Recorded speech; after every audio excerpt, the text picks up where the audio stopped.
दिल्लीते। कहते हैं दिल्ली है दिल वालों की शहर और मैं आई हूँ सिटी ऑफ जॉय से। देखते हैं सिटी ऑफ जॉय की दिल में ये दिल वाले का शहर कितना ज्यादा बैठती है। तो चलो आज शुरू करते हैं दिल्ली भ्रमण से। Good morning, day 4 from Agra. এবার তোমাদের কিছু কথা বলি। অক্ষরধাম দেখে আসার পরপর 2 দিন কেটে গেছে। অক্ষরধাম দেখে আসার পরের দিন অর্থাৎ সেকেন্ডই আমি কোথাও যাইনি, একদম বসে পুরো প্ল্যান করেছি কোথাও যাওয়া হবে না হবে, পুরো একদম চক আউট করেছি। তারপরের দিন অর্থাৎ থার্ড ডে এমন বৃষ্টি হয়েছে যে ঘর থেকে বেরোনোর কোনো অবকাশই ছিল না। বেরোলে বৃষ্টিতে ভিজলে মাথায় জল পড়লে জ্বর আসা অবধারিত। আজকে 4th ডে, আজকে বেরিয়েছি, আকাশ মেঘলা, বৃষ্টি হওয়ার চান্স আছে, তবে সেটা তুলনামূলক কম। তো সেই জন্যই বেরিয়েছি, যাব আজকে মেট্রো লাইন ধরে। কোথায় যাচ্ছি না যাচ্ছি পুরোপুরি আপডেট তোমাকে দেবো। বাই দ্য ওয়ে আজকে ব্লু লাইনে কিছু জায়গায় দেখবো, লিস্টে আছে অনেকগুলি, 5খানা জায়গা আছে, দেখা যাক কতটা কভার করতে পারি। এখন বাজে বেলা 11টা, ঠান্ডা ভালোই আছে, মুখ দিয়ে ধোয়া বেরোচ্ছে। চলো সামনের দিকে এগোনো যায়। মেট্রো স্টেশনে এলাম, টিকিট কাটলাম 50 টাকার টিকিট। যাব আজকে বারাখাম্বা রোডে এবং আজকে ওখানে নেমে কিছু কিছু জায়গা দেখব। তোমরা যখন আসবে তখন অবশ্যই চেষ্টা করবে পাহাড়গঞ্জের দিকে কিন্তু থাকার, তাহলে অনেক বেশি অপশন পাবে। যেহেতু আমি মেন সিটি থেকে অনেকটাই দূরে আছি, সেখানে আমাকে ট্রান্সপোর্ট হিসাবে কিন্তু মেট্রো ব্যবহার করতে হচ্ছে। যাই হোক, এখান থেকে টিকিট প্রাইস ছিল 50 টাকা। চলো এবার যাওয়া যাক। বাই দ্য ওয়ে আমি যাচ্ছি কিন্তু নয়ডার দিকে, আর উল্টো দিকটা হচ্ছে দ্বারকা, আর আমি যাচ্ছি নয়ডার দিকে। নয়ডা মেট্রো স্টেশনের দিকে কিন্তু যেতে হবে। আর প্ল্যাটফর্ম হচ্ছে আগের পর্বে কিন্তু মেট্রো স্টেশন এবং মেট্রো লাইনের ব্যাপারে বিস্তারিত আলোচনা করেছি, তাই এই পর্বে কিন্তু সেই ডিটেলসে যাচ্ছি না। তাই যারা দেখোনি আগের পর্বটা তারা কিন্তু অবশ্যই আগের পর্বটা দেখে নিও, তাহলে কিন্তু তোমাদের মেট্রো লাইনটা বুঝতে অনেক বেশি সুবিধা হবে। আজকে কিন্তু লাইন চেঞ্জ আমরা করব না। মেট্রো কিন্তু এখানে একদম টাইম মতন চলে, ভোর 5টা থেকে রাত্রি 11টা পর্যন্ত কিন্তু মেট্রো সার্ভিস চলে, তাই সারাদিন ঘুরতে কিন্তু কোনো অসুবিধাই হবে না।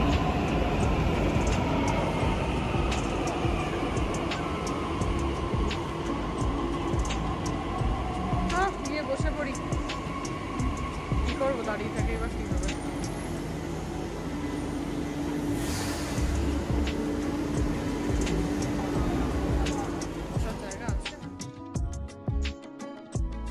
নামলাম স্টেশন থেকে, এখন এখান থেকে 4 নম্বর গেট দিয়ে বেরোবো। তোমরা যদি আমার ইনস্ট্রাকশন ফলো করো ভিডিও দেখে, তাহলে আশা করি তোমরা মেট্রো করে খুব আরামসে ঘুরতে পারবে, তোমাদের কোনো অসুবিধাই হবে না। এখন এখান থেকে এখানে এসকেলেটর আছে, ওপরে উঠবো। চলো পুরো জায়গাটা, পুরো প্রসেসটা তোমাদের আমি দেখাচ্ছি। তোমরা যখন এখানে আসবে তোমরাও কিন্তু চাইলে মেট্রো করে ঘুরে দেখতে পারো। আরেকটা কথা বলে দিই, এখানে কিন্তু ট্যুরিস্ট মেট্রো কার্ড আছে, যেটা প্রাইস হচ্ছে 150 টাকা। 50 টাকা ডিপোজিট রাখে, সেক্ষেত্রে তোমাদের 200 টাকা জমা দিতে হবে আর কি। 150 টাকা কার্ডে কেটে নেবে, আর 50 টাকা সিকিউরিটি ডিপোজিট যখন তোমরা কার্ডটা জমা দেবে 50 টাকা তোমাদের রিটার্ন করে দেবে। তবে এই 150 টাকার মধ্যে তোমরা দিনে যতক্ষণ ইচ্ছা যাতায়াত করতে পারবে, যত ইচ্ছা দিনে, মানে একদিনে তোমরা যাতায়াত করতে পারবে। কিন্তু আমার ক্ষেত্রে সেটা লস হতো, সেই কারণে কিন্তু আমি ওটা নিইনি। চলো এবার বেরোনো যাক।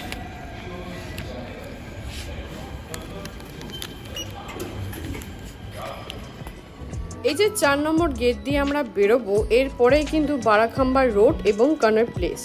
এই জায়গাটা কিন্তু তোমরা চাইলে থাকতে পারো। এই দেখো এখানে প্রচুর কিন্তু ভেন্ডিং মেশিন আছে, এই ভেন্ডিং মেশিন থেকে কিন্তু খুব সহজেই তোমরা অনলাইনে টিকিট কাটতে পারবে। ওই দিক থেকে কিন্তু আসলাম, এখন সামনের দিকে এগিয়ে যাচ্ছি।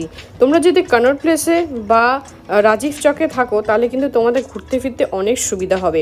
এই জায়গায় দেখতে পাচ্ছ প্রচুর কিন্তু সাইকেল রাখা আছে, তোমরা কিন্তু চাইলে এই সাইকেল করে নিয়ে সারা জায়গায় ঘুরতে পারো এবং সাইকেল ব্যবহার করার সমস্ত কিছু ডিরেকশন কিন্তু এখানে দেওয়া আছে, তোমরা কিন্তু পজ করে দেখে নিতে পারো। চাইলে তোমরা এগুলো কিন্তু অ্যাভেলও করতে পারো।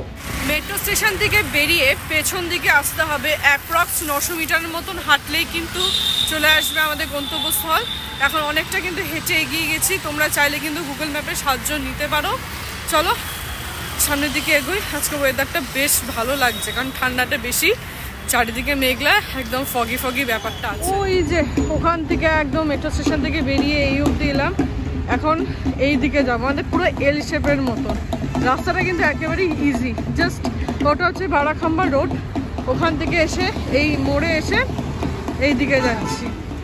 এখানে দেখতে পাচ্ছ লেখা আছে হেলি লেন, এটা কিন্তু গেছে টুয়ার্ডস বাঁ দিকে। আমরা কিন্তু বাঁ দিকেই ঢুকবো, এই রাস্তা দিয়ে কিন্তু সোজা এগিয়ে যাব। রাস্তার ডিরেকশন কিন্তু খুব সহজেই তোমাদের দিয়ে দিচ্ছি, আশা করি তোমাদের বুঝতে অসুবিধা হবে না। যদি অসুবিধা হয় অবশ্যই আমি কমেন্ট করে জানাতে কিন্তু ভুলো না। ওইখান দিয়ে হেঁটে আসছি, ঠিক আছে, দেখালাম। এবার এই রাস্তাটায় ঢুকবো। আমি একদম তোমাদের পাই টু পাই রাস্তাটা দেখাচ্ছি, যাতে তোমরা নিজেরা বুঝতে পারো, নিজেরাই হেঁটে এক্সপ্লোর করতে পারো। হেঁটে হেঁটে ঘুরে ঘুরে যদি এক্সপ্লোরই না করলাম তাহলে কি এক্সপ্লোর করবো মোমেন্টসগুলো? এই যে ঘুরে ঘুরে জায়গাগুলো দেখছি, একদম লোকাল জিনিসপত্রগুলো, রাস্তাঘাটগুলো, এগুলো এক্সপ্লোর করছি এবং সেই মোমেন্টসগুলোই কিন্তু তোমাদের কাছে শেয়ার করতে চলছি আমি। রাস্তা দিয়ে সোজা আসার পরে কিন্তু ধাক্কা মারবে এই ওয়ালে, এবং এই ওয়ালটাই কিন্তু হচ্ছে আজকে আমাদের গন্তব্যস্থল, যেই জায়গায় অনেক বিখ্যাত সিনেমা শুটিং হয়েছে। কি হয়েছে না হয়েছে পুরো ইতিহাস কিন্তু তোমাদের আমি জানাতে চলেছি। পুরো দেয়ালটা যদি দেখো ভালো করে তাহলে কিন্তু বুঝতে পারবে লাল বেলে পাথর ব্যবহার করে কিন্তু পুরো জিনিসটাকে তৈরি করা হয়েছে। এবার তোমাদের একটা কথা বলে রাখি, এর সামনে কিন্তু কিছু অটো আছে, কিছু গাড়ি আছে, মানে গাড়ি করে মানুষ ঘুরতে এসছে। খাওয়ার কিন্তু সেরকম খুব একটা বেশি স্টল আমি দেখতে পাচ্ছি না, একটা আইসক্রিমের শুধু দোকান দেখতে পাচ্ছি। তাই যখন তোমরা এখানে আসবে অবশ্যই খেয়ে আসবে, কারণ এখানে কিন্তু খাওয়ার দাওয়ারে খুব একটা বেশি দোকান আমি দেখতে পাচ্ছি না। চলো ভেতরে ঢোকা যাক।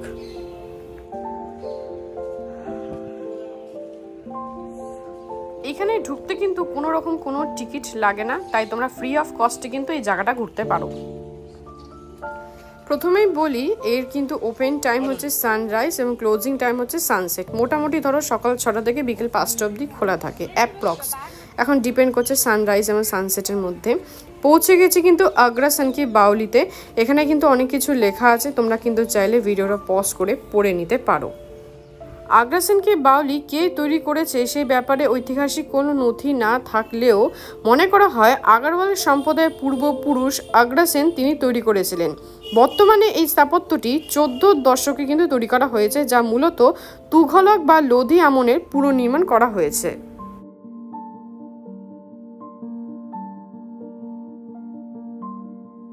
এখানে সর্বমোট 108টি ধাপ সহ সিঁড়ি আছে এবং প্রত্যেকটি সিঁড়ির মধ্যে কিন্তু 3টি স্তর দৃশ্যমান।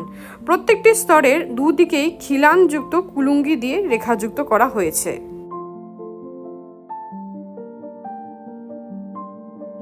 এই বাউলিটা কিন্তু 60 মিটার পর্যন্ত লম্বা এবং 15 মিটার পর্যন্ত কিন্তু চওড়া। এই জায়গাটা মূলত সবচেয়ে বেশি পপুলার হয়েছিল হিন্দি সিনেমার পিকের থেকে। আমির খানে কিন্তু এখানে যে পিকে সিনেমাটা হয়েছিল সেটা কিন্তু আমির খান এখানে বসেছিলেন এবং সেই দৃশ্যটা কিন্তু এই জায়গাতেই শুটিং হয়েছিল। শুধুমাত্র কিন্তু আমির খানের পিকে এখানে তৈরি হয়নি, এছাড়া তুলে হয়েছিল সুলতান, যেটা সলমান খান করেছিলেন বিখ্যাত সিনেমা, সেই সিনেমার শুটিংও কিন্তু এই জায়গাতেই হয়েছিল। সবথেকে বড় কথা, আরও একটি সিনেমা শ্রীদেবী থ্রিলার মম, যেটা 2017 সালে হয়েছিল, সেই সিনেমাটার শুটিংটাও কিন্তু এই জায়গাতেই হয়েছিল। এমনকি অ্যামেজিং রেস অস্ট্রেলিয়া সিজন 2 এর পর্বটাও কিন্তু এই জায়গা থেকেই হয়েছিল শুটিংটা। নিচের অংশে দেখতে পাচ্ছ জল কিন্তু অনেকটা কমিয়ে দেওয়া হয়েছে, তার পিছনের রহস্যটা তোমাদের একটু পরে বলছি। তার আগে এখানে আর্কিটেকচারটা তোমরা যদি লক্ষ্য করো তাহলে দেখতে পারবে চারিদিক থেকে কিন্তু এরকম ছোট ছোট খোপ করা আছে এবং সামনের দিকে অংশটা কিন্তু এরকম ব্যারিকেড করা হয়েছে। পৌঁছে গেছি গন্তব্যস্থানে, দেখতে পাচ্ছ। এটা হিস্ট্রি সম্পর্কে তোমাদের জানাচ্ছি, আর জানাচ্ছি এর পেছনে থাকা হরর মিস্ট্রি স্টোরিটাও, যেখানে প্রচুর লোক কিন্তু অলরেডি এখানে সুইসাইড করেছে, এবং সেই স্টোরিটাও তোমাদের আমি জানাচ্ছি। হিস্ট্রি সম্পর্কে কিন্তু তোমাদের আমি জানিয়েছি, এবারে আসি এখানকার হরর স্টোরির ব্যাপারে। এইখানে যে জলটা ধরে রাখা হতো সেটা ঋতুকালীন হিসাবে কিন্তু ধরে রাখা হতো, বিশেষত গ্রীষ্মকালে যাতে কোনোভাবেই জলকষ্ট না হয় সেই কারণেই।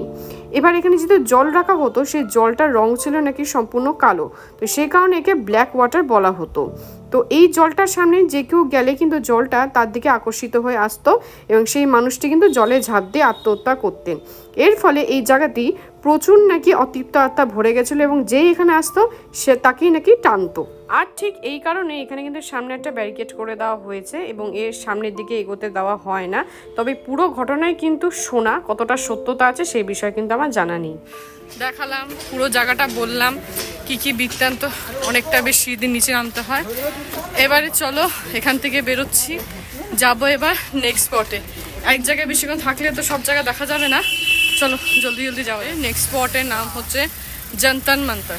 এখান থেকে মোটামুটি দেখাচ্ছে 20 মিনিটের রাস্তা, হেঁটেই মোটামুটি হয়ে যাবে। আর ওখানে সামনে থেকে কিন্তু অটো আছে। অটো প্রথমে একজন বললো 100 টাকা জন্তর মন্তর পর্যন্ত, তারপরে বললো একজন 70 টাকা। যদিও 70 টাকা এবং 100 টাকা কোনোটাতেই আমি রাজি হইনি।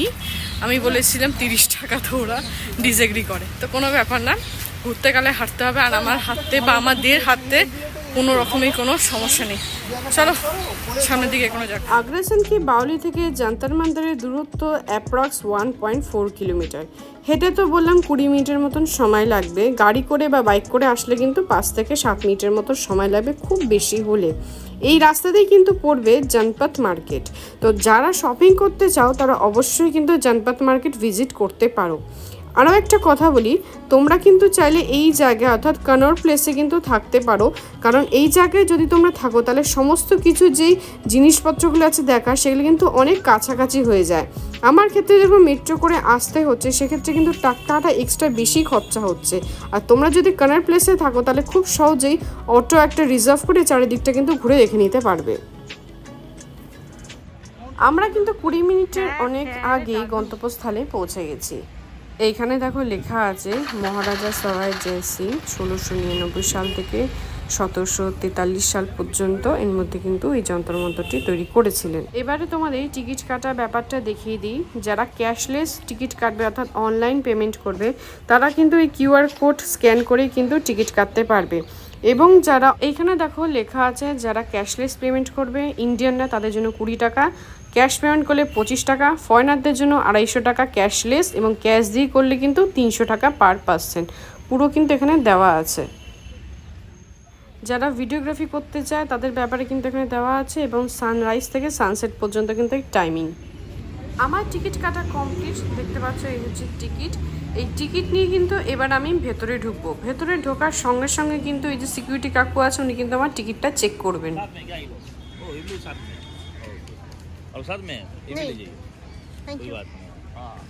চলে এসেছি জন্তর মন্তরে, যেটা অ্যাকচুয়ালি অ্যাস্ট্রোনমিক্যাল প্লেস, যে জায়গা থেকে সূর্যকে বেস করে সময় নির্ণয় করা হতো, কি কখন অমাবস্যা পূর্ণিমা হয় বা কি বৃত্তান্ত, পুরো জিনিসটাকেই কিন্তু এই জায়গাটায় দেখা হতো।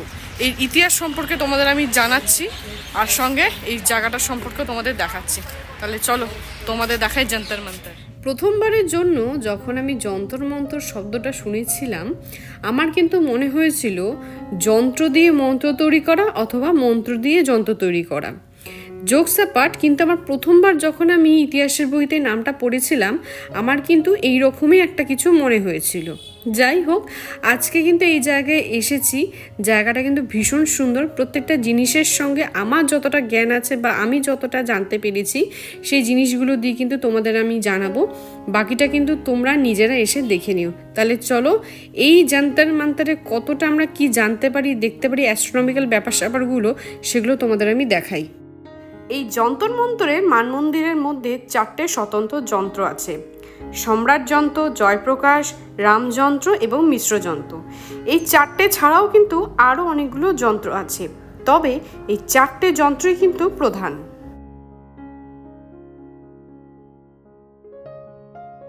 এই যে লম্বার মতো অংশটা তোমরা দেখতে পাচ্ছ এইটা হচ্ছে সম্রাট যন্ত্র।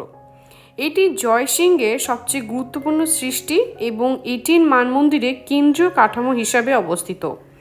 এটি দিনের সময় সঠিক সময় পরিমাপ করে এবং সূর্যের অবনমন যা কাঠের কাঠামোর দ্বারা দেখা যায়। এটি সবচেয়ে বড় এবং সবচেয়ে প্রভাবশালী কাঠামো, যার উল্লেখযোগ্য অংশ হলো বেস অর্থাৎ স্থলের নিচের অংশ। এই অংশটি সুভিয়াসের অনেক নিচে ছিল এবং জলের ক্ষরণ এড়াতে এটিকে 1935 সালে বর্তমান স্তর পর্যন্ত ভরাট করা হয়েছিল। এর অপরিহার্য অংশগুলো হলো বিশাল গণমনের বাঁকানো প্রান্ত এবং এর সাথে সংযুক্ত চতুর্ভুজ। এই কাঠামোটা 68 ফুট উঁচু, যার মধ্যে 60 ফুট কিন্তু পৃষ্ঠতলের ওপরে। এর গণমন পৃথিবীর অক্ষ সমান্তরাল এবং উত্তর মেরুর দিকে নির্দেশ করে। চতুর্ভুজগুলি জিনোমনের সমকোণে থাকে এবং প্রতিটি প্রান্তে ঘন্টা, ডিগ্রি এবং মিনিট স্নাতক হয়। উত্তর প্রান্তের স্কেলগুলো ইংরেজিতে এবং দক্ষিণ প্রান্তে ভারতীয় চিহ্নগুলি হিসেবে চিহ্নিত করা হয়েছে। মূলত সম্রাট যন্ত্রটি পাথর চুন দিয়ে তৈরি করা হয়েছিল, তবে কিছু পণ্ডিত মনে করেন যে নমুনের প্রান্ত চতুর্ভুজ এবং সিঁড়ি সাদা মার্বেল পাথর দিয়ে তৈরি। এই যে অংশটা তোমরা দেখতে পাচ্ছ, এইটা হচ্ছে সম্রাট যন্ত্রের পশ্চিম টাওয়ার।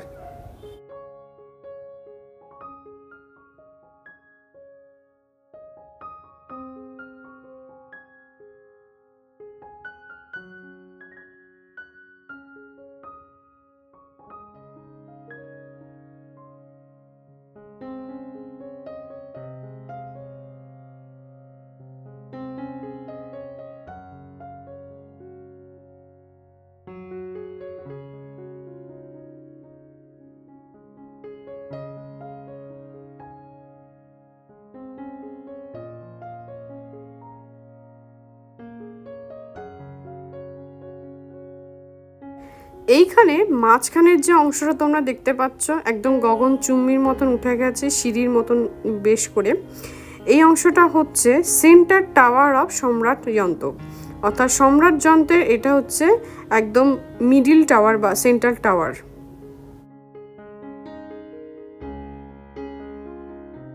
সম্রাট যন্ত্রের এখানে তিনটা অংশ দেখা যাচ্ছে, ইস্ট টাওয়ার, সেন্টার টাওয়ার এবং ওয়েস্ট টাওয়ার।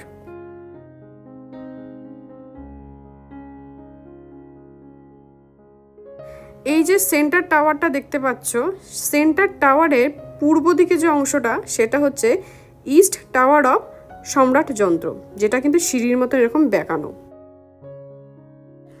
আমার বাঁদিকে যে দেয়ালটা দেখতে পাচ্ছ সেটা হচ্ছে জয়প্রকাশ যন্ত্রের। জয়প্রকাশের ফাঁপা গোলার্ধে রয়েছে যার অবতল পৃষ্ঠ চিহ্নিত রয়েছে। ক্রসওয়ার্ডগুলি তাদের রিমেন পয়েন্টগুলির মধ্যে প্রসারিত ছিল। রামের ভেতর থেকে একজন পর্যবেক্ষণ বিভিন্ন চিহ্ন বা জানলার প্রান্ত দিয়ে একটি তারার অবস্থান সারিবদ্ধ করতে পারে। এটি একটি বহুমুখী এবং জটিল যন্ত্র যা একাধিক সিস্টেমের স্বর্গীয় বস্তু শনাঙ্ক দিতে পারে। আজিমুন্থাল উচ্চতা সিস্টেম এবং নিরক্ষীয় শনাঙ্ক ব্যবস্থা। এটি জনপ্রিয় স্বর্গীয় সিস্টেম সহজে কথোপকথনের জন্য অনুমতি দেয়।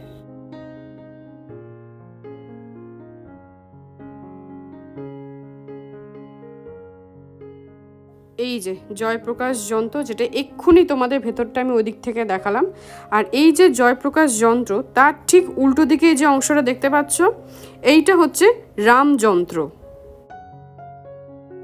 এই রামযন্ত্র হলো খোলা শীর্ষ সহ দুটো বড় নলাকার কাঠামো, পৃথিবীর অক্ষাংশ এবং দ্রাঘিমাংশের উপর ভিত্তি করে তারার উচ্চতা মাপ করতে ব্যবহৃত হতো। এই হচ্ছে পুরো অংশটা। এখানে কিন্তু দুটো রামযন্ত্র আছে এবং এই দুটো রামযন্ত্রই কিন্তু উত্তর দিকে অবস্থিত।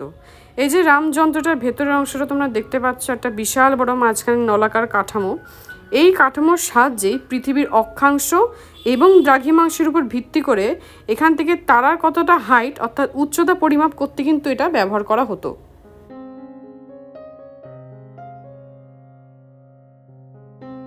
এই হচ্ছে প্রথম রামযন্ত্র। এই রামযন্ত্রের পেছনে মানে সেই উত্তর দিকেই কিন্তু একদম এর পেছনেই কিন্তু একটা আছে, সেটাও কিন্তু হচ্ছে রামযন্ত্র।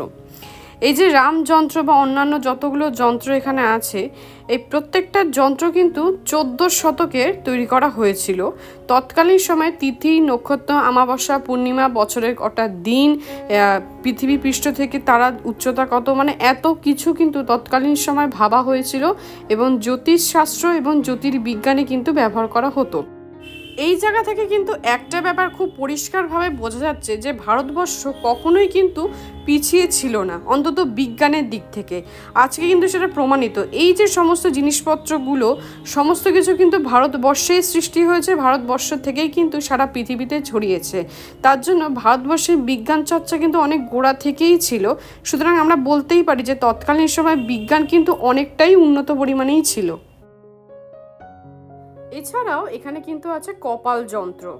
জয়প্রকাশের মতো একই নীতিতে নির্মিত যন্ত্রটি একটি স্থানাঙ্ক ব্যবস্থার অন্য স্থানাঙ্কে রূপান্তরিত নির্দেশ করার জন্য একটি প্রদর্শনী হিসেবে ব্যবহৃত হতো। এটি সক্রিয় স্বর্গীয় পর্যবেক্ষণের জন্য ব্যবহার করা হতো না।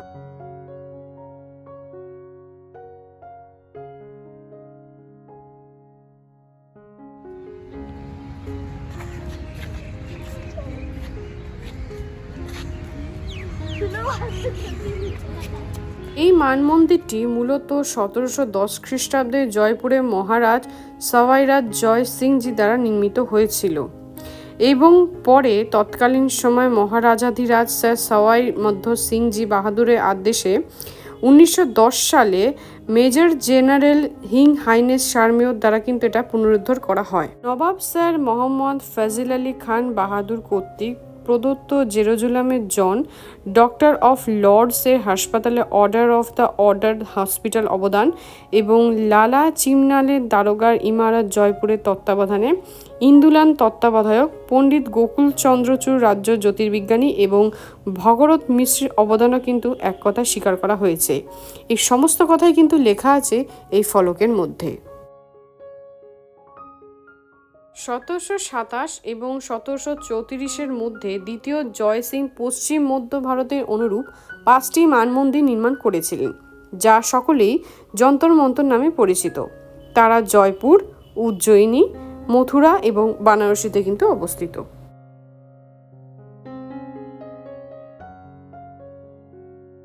এখন আমরা এসে পৌঁছেছি মিশ্র যন্ত্রের সামনে। মিশ্র যন্ত্র কিন্তু আক্ষরিকভাবেই মিশ্র যন্ত্র, কারণ এটি 5টি যন্ত্রে একটি রচনা যা বছরের সবচেয়ে ছোট এবং দীর্ঘতম দিনগুলো নির্ধারণ করার জন্য একটি হাতিয়ার হিসেবে ডিজাইন করা হয়েছে। এটি সম্রাট যন্ত্র থেকে প্রায় 140 ফুট উত্তর পশ্চিমে অবস্থিত। এই আকর্ষণীয় এবং অস্বাভাবিক ডিজাইন করা কাঠামোটি 1982 সালে দিল্লিতে আনুষ্ঠানিকভাবে নবম এশিয়ান গেমসে প্রতীকী হিসাবে বেছে নেওয়া হয়েছিল। এটিকে মিশ্র যন্ত্র নামেই নামকরণ হয়েছিল, তার কারণ এটি একটি কাঠামোকে 4টি জান্ডুমেন্টকে একত্রিত করে। এই যন্ত্রটি হল দক্ষিণাত্যের ভিত্তি, কর্ক রাশির ভালর, সমরের যন্ত্র 2টি অংশ, একটি আধুনিক চতুর্ভুজ খিলান এবং নিয়ম চক্র। যন্ত্রটি এখন ধ্বংসস্তূপে রয়েছে এবং এর বেশিরভাগ মার্কিং চলে গেছে। প্রথমে এই দেয়ালে একটি দরজা ছিল যা এখন বন্ধ এবং 2টি জানলা যুক্ত করা হয়েছে। নিয়ত চক্রটি হৃৎপিণ্ডের আকৃতির যন্ত্রটি বুলেটিংয়ের কেন্দ্র দখল করেছে এবং এটি মানব মন্দিরের সর্বোত্তম সংরক্ষিত যন্ত্র হিসেবে রয়েছে। দক্ষিণোত্তর ভিত্তি যন্ত্র, এটি অর্ধবৃত্তাকার খিলান, এই মানমন্দিরের সবচেয়ে ছোট যন্ত্র এবং মিশ্র যন্ত্রের পূর্বমুখী দেয়ালে অবস্থিত। যন্তর মন্ত্র দেখা হয়ে গেল, তোমাদের আশা করি মোটামুটি বোঝাতে পেরেছি। তবে আমি আবারও বলছি, তোমরা যখনই এসব জায়গায় আসবে আগে থেকে প্ল্যান করো, কারণ তাহলে তোমাদের টিকিটটা সস্তা পড়ে অনলাইনে কাটলে। যেটা আগের ভিডিওগুলোতেও তোমাদের বলেছি, আজকেও তোমাদের বলছি। অফিসিয়ালি ঠিকঠাক মতন ধরতে গেলে দিল্লিতে আসার পর আগে একসাধারণ দেখলাম আর আজকে বেরিয়েছি, তো প্রপারলি ধরতে গেলে আজকেই কিন্তু আমি ঘুরতে বেরিয়েছি। বৃষ্টির জন্য বেরোতে পারিনি, তার আগের দিন সব ডিসাইড করছিলাম কোথায় কি যাব না যাব। তো চলো, আশা করি তোমাদের এই আগ্রা ভ্রমণের মতন দিল্লি ভ্রমণটাও ভালো লাগবে। প্রচণ্ড ঠান্ডা, মুখ দিয়ে ধোয়া বেরোচ্ছে। এবার যাব নেক্সট ডেস্টিনেশন। আশা করি তোমরা বুঝতে পারছো কোন জায়গায়। Yes, the popular destination India Gate. এখান থেকে ইন্ডিয়া গেট যাব, হয়তো টোটো, বাস বা অন্য কিছু খুব সহজে এখানে অ্যাভেলেবেল আছে, অসুবিধা হবে না। চলো যাওয়া যাক। আজকের পর্ব এই পর্যন্তই। পরবর্তী পর্বে তোমাদের সাথে দেখা হচ্ছে খুব শিগগিরই এবং তুলে ধরতে চলেছি আমার চ্যানেলের মাধ্যমে একটি অসাধারণ সমাধিসৌধ। এই সমস্ত কিছু কিন্তু তুলে ধরবো আমার চ্যানেলের মাধ্যমে, তাই অবশ্যই চ্যানেলটিকে সাবস্ক্রাইব করে পাশে থাকতে ভুলবেন না।